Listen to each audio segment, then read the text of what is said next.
Hey guys, this is John, and this is analysis of Game 1, Round 1 of the Minnesota Blizzard versus Portland Rain match, my game against FIDE master Nick Raptis. So you can see that we're playing the opening fairly quickly. I opened with knight f3, and we played this line where both sides fianchetto on the king side and get castled ASAP. I played d4 after that. This is a position that's common in my practice. But here, my opponent surprised me. So I did see in the limited preparation I did for this match that my opponent liked the King's Indian defense. So I was anticipating that he would play d6 here, and we would get a fianchetto King's Indian position. So when he played d5, I was a little taken aback. And when you're surprised in a game, the very first moment in the game where you're out of book or your opponent plays a move that you weren't expecting, that's outside of your opening knowledge, that's a good moment to pause and gather yourself. You don't want to think too long, but you should consider your options. If you're playing someone that you're familiar with, and especially if you're a tournament player and up against someone who you know maybe has done some preparation for you, you have to consider what they're up to and how you're going to either tackle it head on or try to avoid it. And in this case, I tried to avoid any preparation that he might have. So in the past in this position, in the recorded games that I played c4. This is the mainline move. White just plays in the style of a Queen's Gambit, trying to knock out Black's center pawn. But these positions can become sharp, and there's quite a bit of theory. I did know in this position that White has a lot of options at his disposal. There's bishop f4, there's b3, there's knight bd2.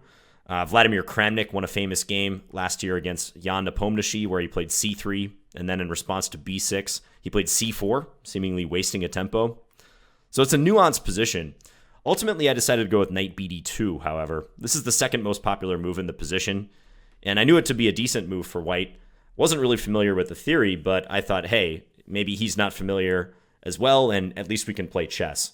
That's probably going to be my goal for most of these games in the Pro Chess League, is just to try to get interesting positions, ones that maybe I haven't played so much in the past, try to avoid specific preparation, and go from there. So knight bd2 it is. He responded with a solid move, c6, simply reinforcing d5. So since I put the knight on d2, it's very likely I'm going to fianchetto this bishop. So b3 and bishop b2, maybe in some cases bishop a3 if I want to keep an eye on that e7 pawn. But most likely I was going to fianchetto, so I didn't spend long before deciding upon b3. My opponent plays bishop f5, good developing move. And again, I probably don't need to be thinking for the amount of time that I am. I was still trying to gather myself mentally and just figuring out how to go forward here. So bishop b2, but really that's a move I should have played quicker, I think. If I'm really critiquing my time management, I'm not happy that I'm even spending, 10 plus seconds on bishop b2. And he responded with a5, which is a neat little stab on the queen side that you do see a lot against fianchetto structures. So when you observe something like this, it is possible for a rook pawn to get involved to prod that sort of structure. You often see it on the king side, actually, if as an attacking device. Let's say if black weren't castled, they might consider something like this. But even in this instance, on the queen side, it's not as harmless as it looks, because if that pawn does get to a4, then black always has the option of either taking me on b3 or maybe even advancing all the way to a3 to attack the bishop. So I decided to play c4. I do want to attack d5 and gain some space on the queen side. I didn't want to overreact, though. There's maybe a temptation against a5 to play a4, but I was a bit worried that my b4 square would become weak, and perhaps black could try to exploit that with knight a6 and later into b4. And I think it's pertinent that since I've already put the pawn on a4, I might not have a chance to play a3. So going back to the game, after c4, my opponent played a4. I didn't want to take the pawn here. I felt like after b takes a4, black would play queen a5 and gain an attack against this. So therefore, I decided to try to prevent the queen a5 idea with this bishop to c3 move. Whether white can afford to do this, I don't know. I didn't really get much of an advantage out of the opening in this game, so I'm a little skeptical of how I played this. You can see that the computer indicates that b takes a4 is the best move, but again, I was very hesitant to try to damage my structure. I see the engine wants to try to go after black's b7 pawn, but even this evaluation is not greatly in white's favor. So I kind of question whether I should repeat this entire opening line. I'm not sure it's worth it. So bishop c3, And FM Raptis played knight e4. This is a good move, I think, in reply to bishop c3, immediately attacking the bishop. And I took. He took with the bishop. Also possible to take with the pawn, but I had a feeling he was going to take with the bishop and keep things symmetric. Now I played a reinforcing move, e3, just lending further support to the d4 pawn. But I'm not going to lie, this tension situation on the queen side is annoying. And I've spoken about this in my videos at length, but it's really nice when you're the one who controls the tension. Black is the one deciding whether he wants to take on b3 or not, because I've already demonstrated that I'm probably not going to take on a4. So hence he just makes this normal developing move, knight d7. And here I start spending some more time, just trying to figure out how to proceed. There are a couple pawn captures. B takes a4, as I've already mentioned. C takes d5 is a move I briefly considered, but I didn't see any benefit to making that trade. So even though I have the computer evaluation up over here, I would highly encourage you to try to pay attention to what's going on in the game, putting yourself in the head of me and my opponent as we play this game in real time. You have to be careful about that, the computer analysis. I debated whether to even include this, but C takes d5, I just didn't really see a benefit to doing this trade. The C file didn't seem exploitable to me, especially since I have my bishop on c3, so I don't think I'm going to suddenly change tack here and play rook c1. So I felt, well, maybe I can exercise my own control over the tension situation and just decide not to take or push yet. Just keep my options open. The two main candidate moves I considered in this position, by the way, were queen d2 and queen e2. And truth be told, I think I made the wrong decision at this stage. You'll see the move coming up in a second, but between those two moves, it's an interesting little question for you. Which move should be played?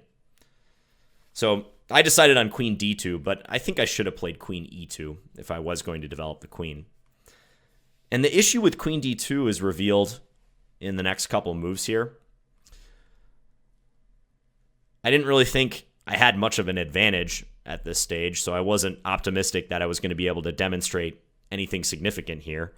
Black has played solid moves up until this point, hasn't done anything wrong. His development is complete. He's even stabbing at me on the queen side. I just felt like it was a level game, and I was trying to stabilize the situation, connect my rooks, and just get to a middle game. Now, if you're black, something you don't want to do in this position is take on b3 and then take on a1. So just blindly trade. This would not be good for black. You can see the advantage just ticks up in white's favor after that because white gains the a file. If black is to insert this trade on b3, he would want to make sure that he is not the first one to trade rooks on the file. That's very important when you're battling for control of a single file in a position. You usually don't want to be the first one to blink and make that trade because you're going to give up control. So I was sitting there after queen d2 wondering how black was going to proceed. And I think the move that he ultimately played was best. Oh, shout out to Starbucks, by the way. You might have noticed that I lift my Starbucks cup up there. Starbucks is probably going to be keeping me caffeinated for throughout the majority of this Pro Chess League since we are playing in the evenings U.S. time. I'm still waiting for that sponsorship, Starbucks, so get at me. So, black played queen b6. Good move, puts pressure on b3. And this move takes advantage of the fact that I can't easily defend this pawn without either moving my queen again, so playing queen b2, or advancing this pawn forward. So queen b2 felt wrong. It seemed to me that I would just be on the defensive if I were to play that. Let's say queen b2 is played. Black has, again, a choice of how to proceed. There's this tension situation. He can take or push at any given moment, but he can also play something useful. Maybe even, as the computer is suggesting, e6.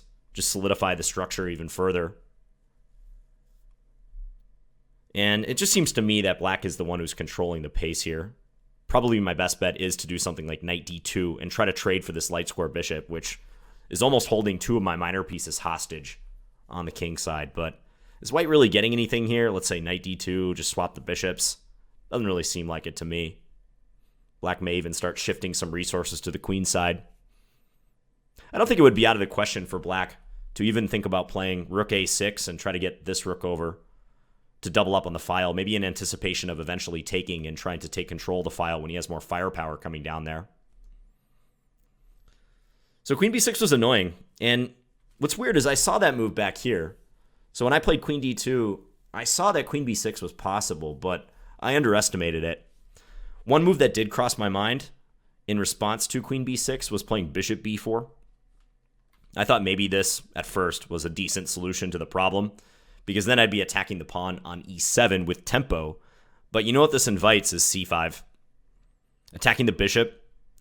And if I play d takes c5, knight takes c5, I have to attend to this rook on a1 that is just hanging. So I don't think this is in white's favor. So bishop b4 would have been artificial. I'm glad I didn't choose that move. But it leaves the question, what else to do?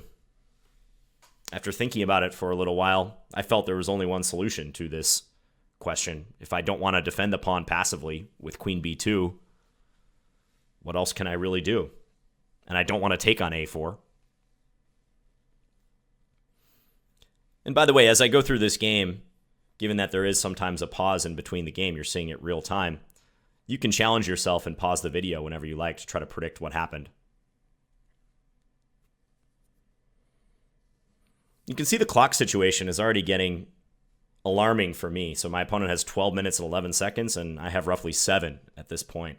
That's huge in a 15+2 game, and I was not pleased with my time management in this game.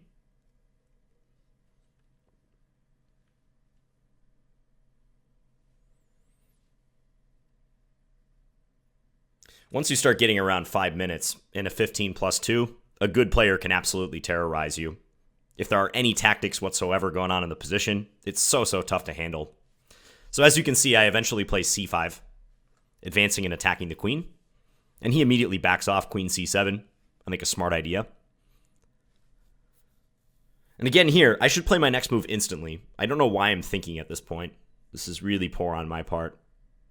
Just like I was talking about earlier with bishop b2 on move 8, I should just play the move that I intended, so b4. That's exactly why I played c5. So that I could play b4 without the pawn on c4 hanging, and I spent an unnecessary 18 seconds deciding on that.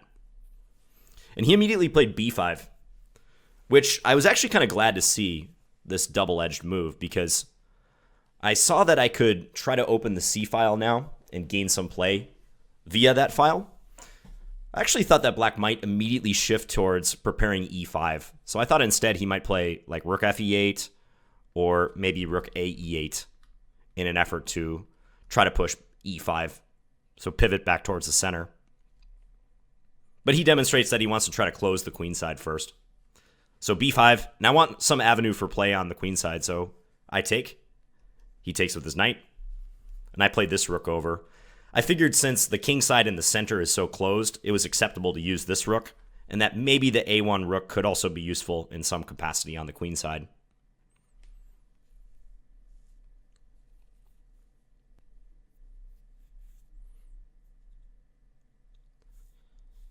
So some ideas here. I'd like to attack c6. That's my big goal with this move. So if I had a few moves, I think I'd like to play queen e2 and then knight d2. Try to trade the light square bishops. And then go about doubling, or possibly even later tripling on the c-file. So rook c2 followed by rook c1. And then move this bishop away and just hammer that c6 pawn once I could get sufficiently organized. So he played rook fc8, shifting a resource over to defend on the queen side. I was happy to see that move because I at least knew that in the short term he wasn't going to focus on attacking me on this side of the board. And now you can see I'm creeping closer to having only 5 minutes remaining with just a 2-second increment, aka not a good situation. And I eventually play queen e2 per my plan. So trying to free up the d2 square for the knight.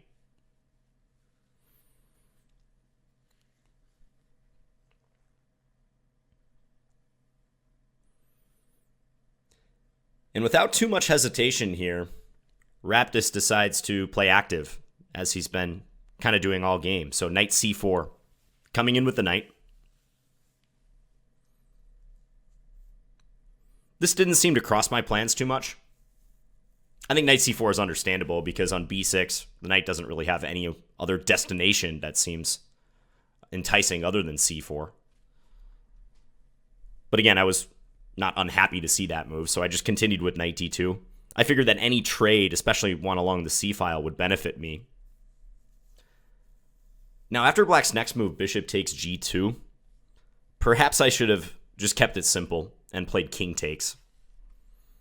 Not exactly sure, because in the game continuation felt natural to me. And on king takes, I was a little worried that he would avoid the knight trade and play knight d6. But it would have been really nice not to have to worry about my light squares on the king side so much. Maybe I could play this position like a3, bishop back to d2, rook to c2, rook c1, and still attack c6. I think black's knight is a lot better than my knight. But again, it is nice to not have to worry about the light square issues. Perhaps I'm second-guessing this moment too much, but as you can see, after bishop takes g2, I instead took on c4. And now the game is going to sharpen up because black can't contemplate playing d takes c4. I'm going to play king takes g2 then, and black's structure is just wrecked. As you can see, he's got isolated pawns galore, and I'm just going to win c4.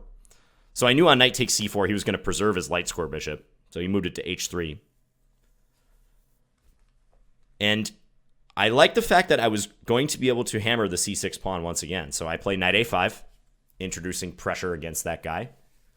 But I knew, it was already in my head, that the light squares were going to be a problem around my king. You can see that I have pawns exclusively committed to dark squares, actually almost in the entire position. My pawn on a2 is the only light square pawn.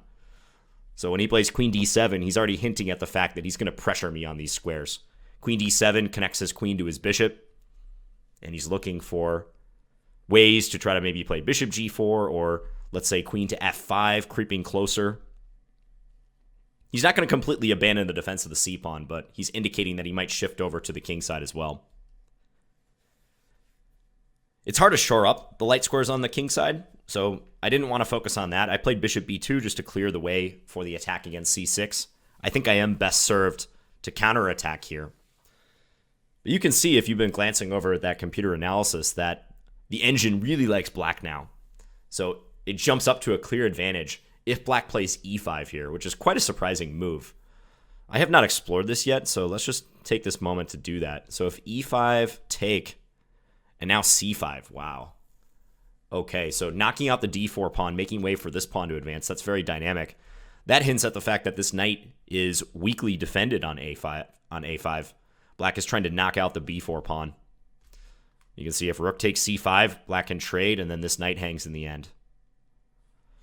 And as a general rule, if you possess the bishop pair, you do want to try to open the position. So I'm not completely surprised that a resource like e5 exists.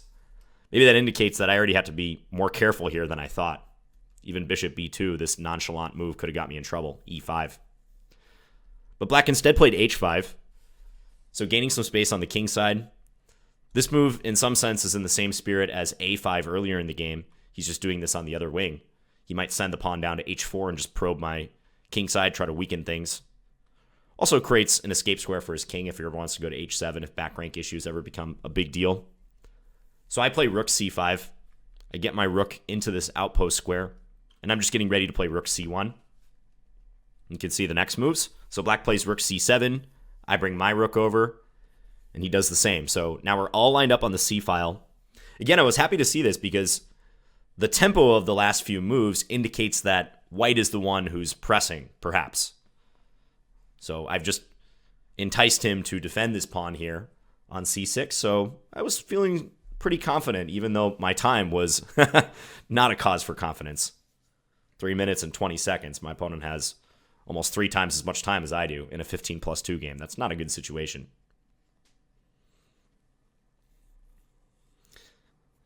So what to do from here?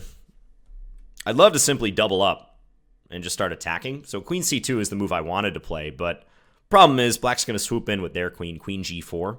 And I definitely don't have time to take this or even go after c6 because if black gets this pattern lined up, that's lights out.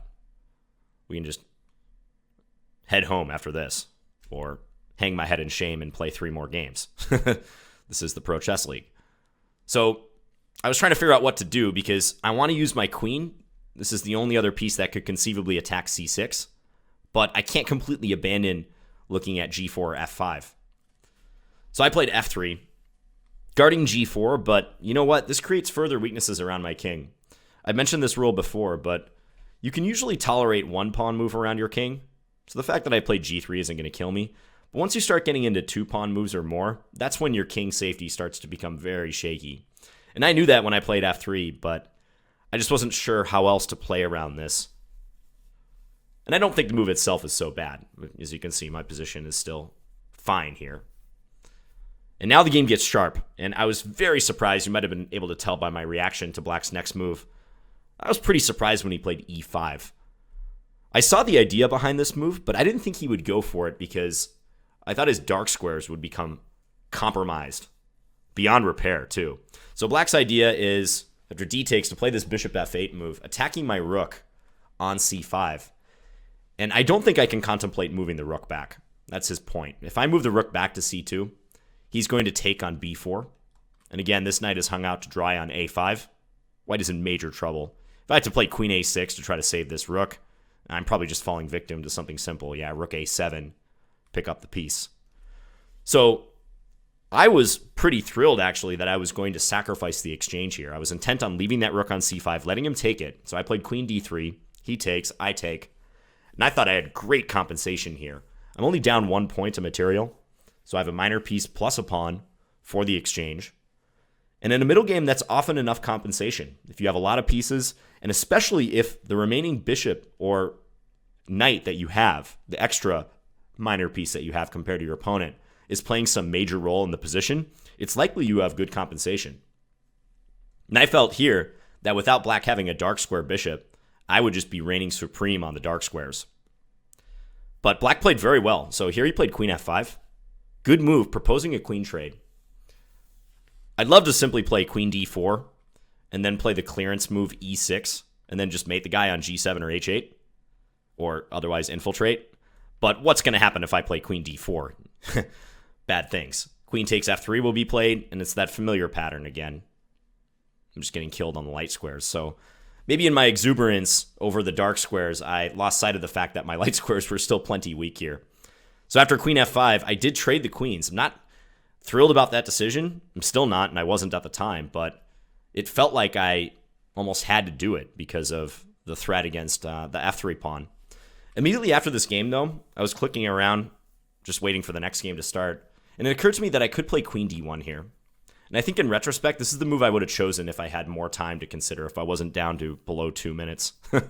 So queen d1, trying to keep queens on the board and just monitoring the f3 pawn. I don't know that I'm doing spectacularly here, but maybe it would keep more resources in play. But I did trade the queens, and going forward, just catching up with the game again, you can see I played this move e6. Not sure about this one either, so my idea is to try to plant the bishop on e5 after Black takes. And I'm, in essence, trading my doubled e-pawn for the c6 pawn, because now Black is going to have to move this attacked rook, and I will be able to take it. And when I take that c6 pawn, I do create a passed b pawn. But I'm not so sure about this. I was thinking about this position earlier today. I wonder if a plan of slowly trying to get my king over to the queen side makes sense here. Like, I wonder if I could play bishop d4 and then try to walk my king over, maybe via a route like this, and eventually look to capture the a4 pawn. I'm sure Black's not going to let me do that. There's a lot of moves that can be played in between, but it probably wasn't right yet to open the position. But hey, when you're under time pressure, you tend to do more rash things than usual. Either that or you play way too passive, so you kind of gravitate towards the extremes, and I did something active here, tried to. So this bishop e5 idea, attacking the rook. And I was almost certain he's going to move the rook. He's not just going to let me capture on c7.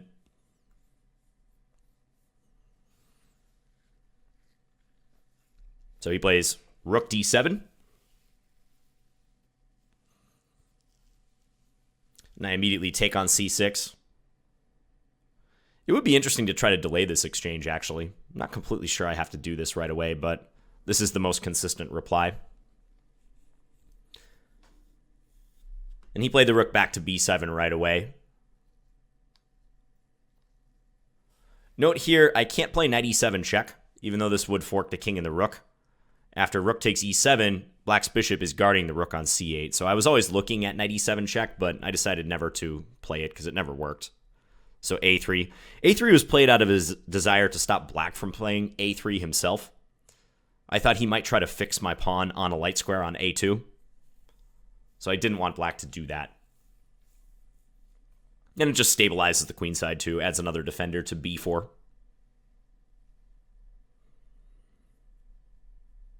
So even though I have a minute left, I was relatively calm, I would say. I'm not panicking yet due to the time. I do have that 2-second increment. But I give my opponent great credit. He plays awesome from this point forward. I mean, he's been playing well all game, but he really played well in this endgame. So g5. I think against a less experienced opponent, they would just sit here and wait as black, seeing as how black doesn't have a lot of great ways to play actively. But g5 already introduces some annoyances, like playing g4 and trying to force my pawns further onto dark squares, which on the queen side was okay, but if I put too many pawns on dark squares, eventually black's light square bishop could become good. Or, as you'll see in the game, so after this king f2, g4, f4 sequence, and then king h7, it's not out of the question that black's king could sneak in, especially as more pieces are traded. Like I was envisioning scenarios where the king does try to get all the way into e4, and then if my king is off doing something on the queen side, maybe he sneaks in all the way down here. So he's creating some issues for me in time pressure, and it's hard to solve those when your clock is ticking. I think my next move is a big mistake. I believe at this moment I should have played bishop d4. Because by virtue of him playing king here, he actually is preparing to play rook b6. So note if we go back a couple moves, if he played rook b6 here, trying to attack my knight from a different angle, he does run into knight e7 check this time. But when he plays king h7, rook b6, knight e7 is not going to come with check. So I played king e1, but in view of black's next move, that was a very bad move. And I realized it as soon as I played this move. Definitely should have played bishop d4. That way, after rook b6, I can move my knight away. And even though we do get a trade of the rooks, I keep the b file closed. That's imperative. I got to keep that file closed. Then I have everything to play for. I still think white has good compensation here. I'm keeping black's rook out. King e1, on the other hand, does invite the rook b6 move, which he will play. And you can already forecast, I think, the results of this. I'm going to have to move my knight and allow a trade on c5. And black's rook is soon to be very active. So I pull the knight back to d4. I was hoping he would get cold feet here and move his rook away, but I knew that wasn't likely. It's so nice in positions like this that are becoming sharp. If you're the one with more time than your opponent, and you can choose when to slow down, when to just take a breather and assess the ramifications of something, when your opponent always has to respond instantly. A good strategy, actually, in that situation is sometimes to plan bursts of moves. So try to calculate a few moves ahead and be able to play the next sequence very quick. And at certain times, my opponent did that. So I got to take here. You can see I'm already preparing to play king d2. I'm trying to get my next move ready, because I was almost certain he was going to check me on b1. Note that he can't play rook b3 and go after the pawn because my knight is guarding that square. Also, he wouldn't want to play rook b2 because that would allow knight takes e6. I've got the discovery on the rook.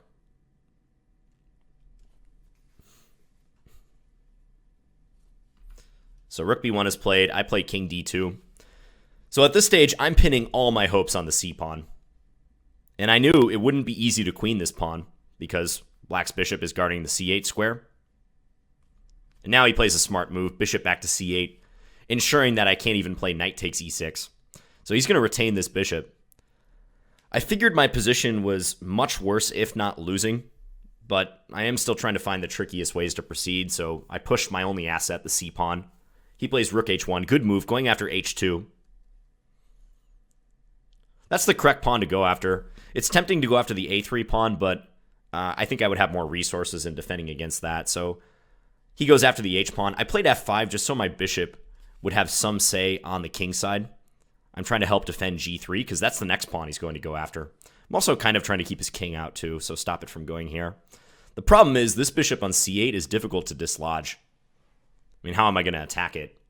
If I move this knight, I probably just lose the f5 pawn. And there's even situations where, let's say I play c7, I get my knight in all the way to d6, and I'm able to push the pawn and queen. He can just give up his bishop there, and in like the 4 or 5 moves it's taken me to organize this, I might just be losing on the king side. He might have already started pushing his h and g pawns and have me on the ropes. So, yeah, I'm not pleased about the direction the game has gone over the past several moves, but no time to react. Just have to play, or no time to, I'd say, despair over your fate. You just have to react.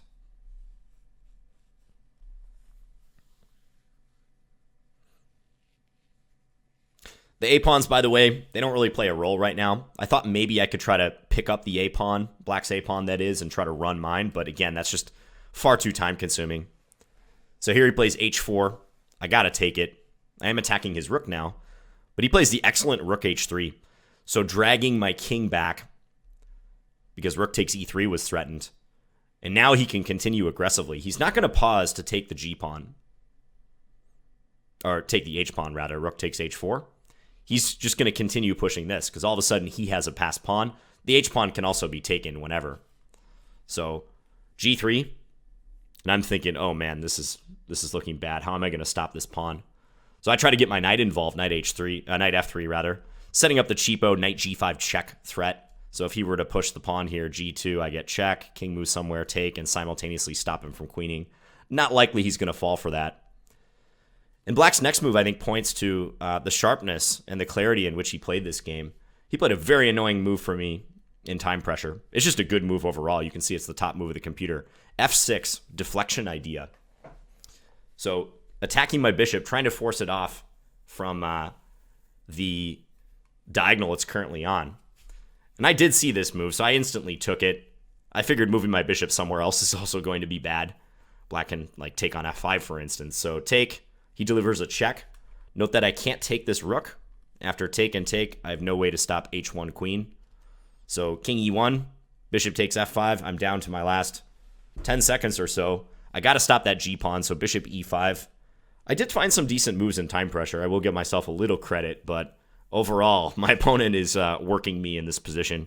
And his time is getting down low, too. He's now under a minute. So we're playing bullet chess with a 2-second increment, but the damage has been done. My position is compromised. The G-pawn is still an issue. I haven't managed to advance my C-pawn. Even if I do manage to advance the C-pawn, his bishop still guards the queening square C8. So he swings the rook over there. I say, okay, it's high time I take G3 if you're going to pivot and go after the A-pawn, which he does. But now look at this. E3 is attacked. You can see I really suffer from the fact that my pawns are all separated. And here I make a fatal blunder. Bishop F4. Just a quick move in time pressure to defend the E-pawn. The computer says I have to play knight D4 here and allow rook takes E3 check, but the point there is that after knight D4, rook takes E3, I do have king F2. I'll go back to that in a second. But yeah, bishop F4, and he very quickly played the best move, rook C3, getting the rook out of the way and guarding my C-pawn from behind. I play knight D4, so trying to defend C6 and also attack F5, but after A3, oh, so sad. So you can see I was struggling to get knight takes F5 in there. I tried to make the move twice, but I missed on both times. But it didn't matter. Black is winning here anyways. Even if I took the free bishop, well, it's not free. It's going to come at the cost of the game because Black is queening here. Yeah, A1 queen is unstoppable. I'm just losing. I've got a little bit of material left, but not enough to set up any fortress or anything. And even if I don't take the bishop back here in this position, there is no defense to the A-pawn advancing. That pawn is going to get through. Note right here, a move prior, it'd be nice to be able to play bishop E5, but I didn't think I could rightly give up this pawn with check. Then I don't even have an extra pawn to show for my lack of an exchange, so I'm sure that's also losing. Some variation like this. Yeah, and here I think he can even get away with this. Is one line I also saw, and just push the A-pawn. Again, that bishop does such a good job of controlling the queening square. And knights are pretty bad at stopping distant pawns, so he doesn't have to worry about my knight stopping the pawn. So really well played endgame by FIDE master Nick Raptis. certain moves really stand out, like later on this F6 move, great deflection, which he played in 27 seconds. He really knew what he was doing in this endgame and exploited his dynamic resources. I think the critical moment for this entire endgame was this moment right here, where I played King E1. And I was mentioning how it was important to keep the position closed. King E1, after Rook B6, allows the position to become open, and I'm skeptical as to whether White can hold it. You can see the engine eval. It's bad for White, minus, let's call it 1.3. But yeah, I think in practice, Black is going to win this every time, especially with the time situation.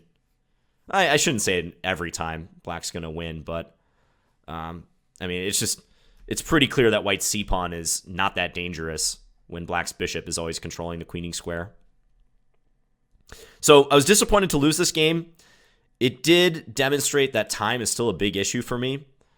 And I knew that was going to be the case in this Pro Chess League. I knew that these games being 15+2 against good players, that I was going to have to focus. Not sure I'll repeat this opening again, this whole knight BD2 variation. I'm not exactly thrilled about this. There are some nuances that maybe I just haven't learned yet about these positions. But, I mean, it's also hard to believe that White developing so inoffensively here, knight BD2, could really give Black that much trouble. I know the position is symmetric, and you always have to be careful in symmetric positions. But overall, he just played better than me in the game and even in the opening, too. I think he equalized without any big troubles. I think after queen b6, Black is already at least equal and maybe slightly better. So anyways, I will post the link with analysis to this game. And there are 3 other games in the round. I don't know how much time I'll have to analyze them, but I do hope to get to them at some point. So let me know what you think about this video. Drop me a comment. It was pretty fast-paced. Hopefully you were able to keep up with the game and also the analysis. You can always go back and replay it if so. And as always, thank you for watching, guys. I'll be back again soon. Bye.